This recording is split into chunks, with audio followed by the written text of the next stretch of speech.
empresario, expresidente de la Cámara de Agricultura de la Primera Zona. Rodrigo, buenas tardes, ¿me escuchas? Buenas tardes, Edgar. Te escucho y te veo sin ningún Perfecto, problema. señor. Buenas Grato tardes. saludarte. Gracias por estar en snoticias.com. Conversemos un poco sobre un tema que no deja de tener actualidad y quizá tendrá vigencia en las próximas semanas. Son las posiciones de los dirigentes indígenas. Esta convención que se dio por parte de la CONAIE la semana pasada, 16 puntos que han sido conocidos por el país. El señor Leonidas Issa ha dicho en términos grandilocuentes en esa convención que no se está cumpliendo con los acuerdos discutidos y firmados con el gobierno, especialmente los que tienen que ver con el tema extractivo y algunos otros. Hemos visto a delegados del sector indígena, entendemos que se han reunido con delegados del gobierno ayer y hoy, monitoreando pues todavía lo que está en las mesas. En estos días ya tiene que ejecutarse pues los acuerdos firmados, pero igual los dirigentes indígenas señalan pues que no se está cumpliendo con esta ejecución. ¿Cómo ves en términos generales esta situación, la coyuntura y las declaraciones del señor Issa? Rodrigo, gracias, buenas tardes.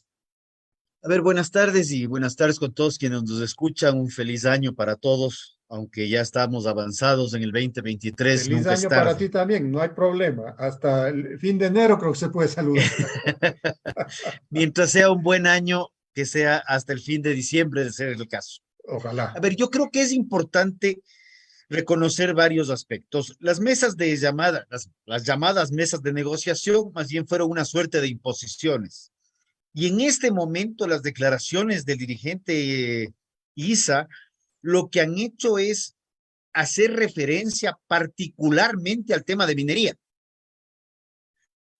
Y al igual que la incongruencia e inconsistencia técnica en lo que fueron los subsidios, que fomentaba los subsidios cuando es un ingeniero ambiental que entiende o por lo menos estudió el impacto que genera la quema de combustibles fósiles en el ambiente. Aquí vamos a lo mismo. Justamente la semana anterior yo había puesto algunos tweets haciendo referencia a esto y cuestionaba por qué el dirigente no está preocupado de ver qué es lo que pasa también con la minería ilegal en zonas indígenas, en territorios ancestrales. Hay minería ilegal y sin embargo de esa nadie dice nada. Se va en contra de las empresas mineras cuando son las que tienen concesiones en áreas que han sido validadas por el gobierno cumpliendo las normas legales. Pero cuando vemos un destrozo en el Yutsupino, o vemos un destrozo en el Napo, o vemos destrozos en zonas por ilegales, que probablemente, y esto lo dije hace muchos años atrás, y me mantengo, la minería ilegal, y particularmente minería ilegal de oro, tiene mucho vínculo también con narcotráfico y otro tipo de crímenes transnacionales. Pero sobre esos aspectos, el señor Issa no dice ni pío. Entonces ahí vamos al tema de que qué mismo está defendiendo, qué mismo está atacando, o solamente es una posición política para jorobarle al gobierno de turno. Bueno, lo que él sí dice es, señores capitalistas, señores empresarios de las mineras, busquen otra actividad, inviertan en otra actividad. En esto ustedes sí ya no van a poder continuar. Es decir, hay una posición, ¿no es cierto?, erigida desde el movimiento indígena que sobredetermina, ¿verdad?, ciertas actividades que, bueno, para el establishment, ¿no es cierto?, para el establecimiento es ya la posición del señor Issa, pero resulta que sí preocupa pues a los inversionistas, porque ya han visto de lo que son capaces los ciertos dirigentes indígenas, ya lo vieron en junio de 2022 y ya lo vieron en octubre del 2019. Pero con un agravante, Edgar. no nos quedemos en los inversionistas mineros. Quedémonos en absolutamente todos los inversionistas grandes, medianos, pequeños y micros, que no están seguros cuando el señor Issa dice que va a oponerse a un tema, termina incendiando ciudades y generando vandalismo. Entonces está afectando a toda la economía ecuatoriana. Se calcularon 830 millones en el 2019, 1,000 y piquito de millones en el 2022, sin perjuicio del hecho que en el 22, perdón, teníamos ya un riesgo país relativamente estable, alto, pero estable, de 750 puntos, y lo disparó de golpe a 1,500, 1,600 puntos. Entonces, 1700 incluso. este señor, yo sí me atrevo a decir que está más que nada ejerciendo actividades terroristas en contra de la producción, en contra de la economía y en contra del empleo de los ecuatorianos, y evitando que haya inversión en el Ecuador. Yo no sé qué es lo que busca, porque cuando hablamos ¿Por de qué lo del inversión, terrorismo? ¿Acaso por esta disposición, este anuncio de guardias indígenas? guardias indígenas fuera de la ley, eso no está considerado, esos son activos, esos son elementos paramilitares dentro del territorio ecuatoriano. Si es que las empresas montaran y anunciaran tenemos una guardia privada para proteger las empresas, ya le vería primerito al señor Issa hablando de terrorismo y hablando de paramilitarismo. ¿Por qué no estamos hablando de paramilitarismo en este momento? ¿Por qué no estamos hablando de este tipo de acciones? Pero por otro lado, y casi si me pierdo, cuando estamos hablando de inversión, un país tan hermoso como el Ecuador, y estamos hablando de inversión en el agro, inversión turística, estamos hablando de aprovechar esa riqueza natural bien aprovechada. Tenemos los mismos movimientos indígenas a través de ciertos dirigentes politiqueros atentando contra el desarrollo rural del Ecuador.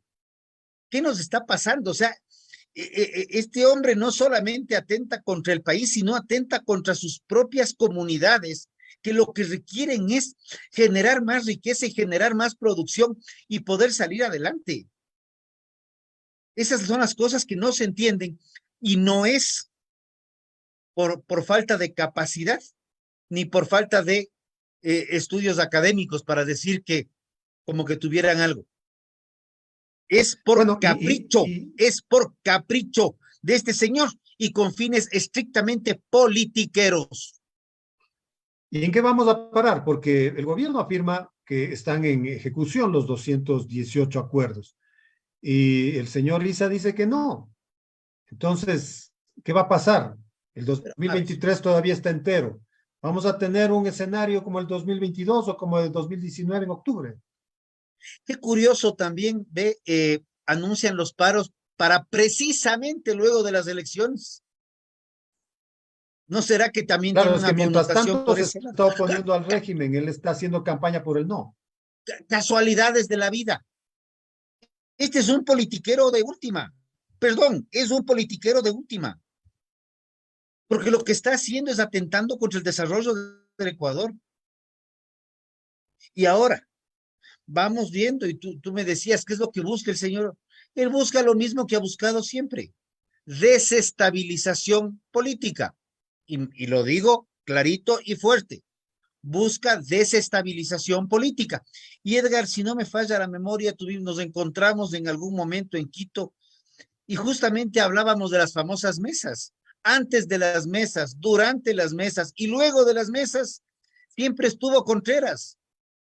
Y no me voy por la gente que lleve ese apellido, sino porque este señor está opuesto a los que están opuestos, opuesto a los que están a favor y opuesto por un acaso a cualquier cosa que no sea el capricho del momento que tenga ese día. Bueno, sí es importante advertir a la sociedad sobre esto, ¿no? Lo que podría suceder en este 2023. Quisiera, por favor, Rodrigo, si es que podemos topar el tema de las reuniones que se van a llevar a cabo entre los empresarios y el gobierno nacional. Esto tuvo como inicio la semana pasada Y de hecho, muchos empresarios habían venido repitiendo desde junio de 2022, el gobierno con los indígenas sí se reúne, pero con nosotros no. Entonces, es un poco como que ya llegó la hora, se han establecido 9 mesas con tópicos eh, importantes para el empresariado. ¿Cuál es tu expectativa y sobre todo tu esperanza? ¿Qué va a pasar aquí? A ver, tenemos claro que el sector empresarial es un sector cumplidor de la ley. Muchas veces cuestionamos ciertas normas, sin embargo las cumplimos y propendemos a que sean modificadas, trabajando no en el marco del terrorismo, sino en el marco de la razón y del diálogo y de debate técnico y buscando los mejores días para el país. Me parece fenomenal que el gobierno haya tomado la decisión ya de sentarse con los sectores gremiales, porque al final del día, ese es el equilibrio. Se había sentado con los sindicatos laborales, se había sentado con los dirigentes indígenas, pero el sector productivo lo tenía relegado en términos de diálogo y más allá del aprecio que yo le tengo personalmente al presidente, pues la ley tributaria del año 2021 fue un golpe muy fuerte para el sector empresarial cuando recién estaba levantando cabeza. O sea, entonces, que el impuesto al patrimonio y la clase media fue golpeada por una ley tributaria en la cual, si bien se subieron los Sigue vigente, impuestos, ¿no? Sigue claro, vigente. se subieron los impuestos de 2000, de un ingreso de 2000 mensuales para arriba, pues no es menos cierto que se redujeron considerablemente las deducciones para abajo también. Entonces, esa ley literalmente afectó a todos, inclusive a quienes estaban en el famoso RICE, que se cuantificaba hasta 60,000 cuando meten un RIMPE que comienza en 20,000. Entonces, ese tipo de cosas, si bien pueden haber sido necesarias para el fisco, para las finanzas fiscales, no es menos cierto que cuando pensamos en el país tenemos que pensar en un todo, no solamente en la sostenibilidad económica del gobierno, sino la sostenibilidad económica del Estado ecuatoriano, donde ahí estamos todos. Vemos la situación del agro este año, ha sido una situación compleja, del año pasado, perdón, del 21, ya lo anticipamos en el 20, perdón, en el 21, porque para el 22 se venían días complicados por los problemas de coyuntura internacional y de provisión de insumos. Las cifras del Banco Central ya denotan una caída en la producción agropecuaria, más allá de que hayan podido elevarse un poco las ventas por incremento de ciertos precios, el macro general al primer trimestre habla de un decrecimiento de 5 y pico por ciento y algo se recupera al segundo trimestre, al tercer trimestre. Hay que ver cómo cerramos el año, pero realmente hay que ser muy responsables con el manejo, no solamente de las finanzas públicas, en donde probablemente hay mucho que recortar, sino también en el manejo de los trámites, tramitología y trabas para el desarrollo económico del sector privado, que es el que al final del día sostiene al Estado. Porque si el sector privado no crece, no hay impuestos. Si las empresas cierran, no hay empleo. Y si Y no hay ese es un impuestos tema y no hay empleo, que ahí está otro gallo canta. alentando muchísimo al gobierno, ¿no? ¿Crees tú que con estos acercamientos, con estas 9 mesas, con acuerdos, se pueda incrementar las plazas de trabajo en el país? Confiemos que sí. No nos olvidemos que los acuerdos no necesariamente se van a ejecutar al día siguiente. Claro. Llegamos al acuerdo que se modifique la norma fulana de tal para descomplicar. Si tenemos 400 trámites en una institución, bajarle solo a 200.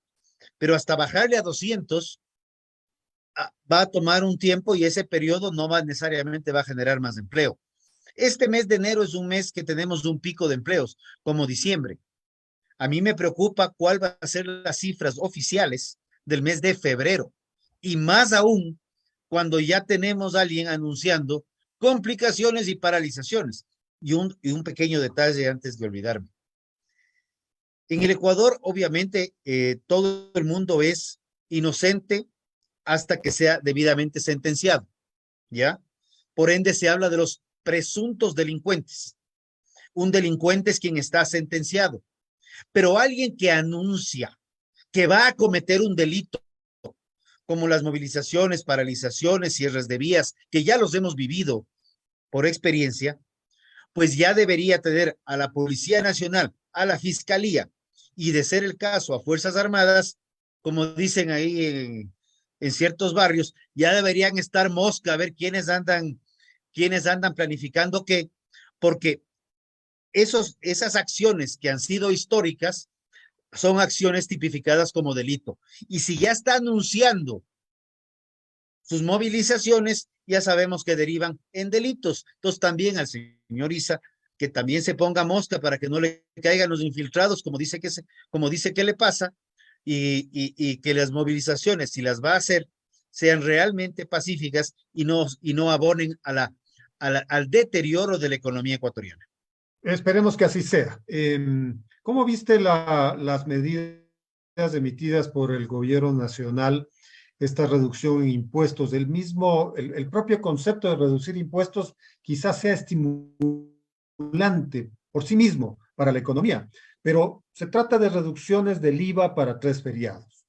Se trata de reducciones del impuesto a los consumos especiales para tabacos, para cerveza, fundas plásticas. Esto último ha sido cuestionado por los ambientalistas, y además del tema de armas.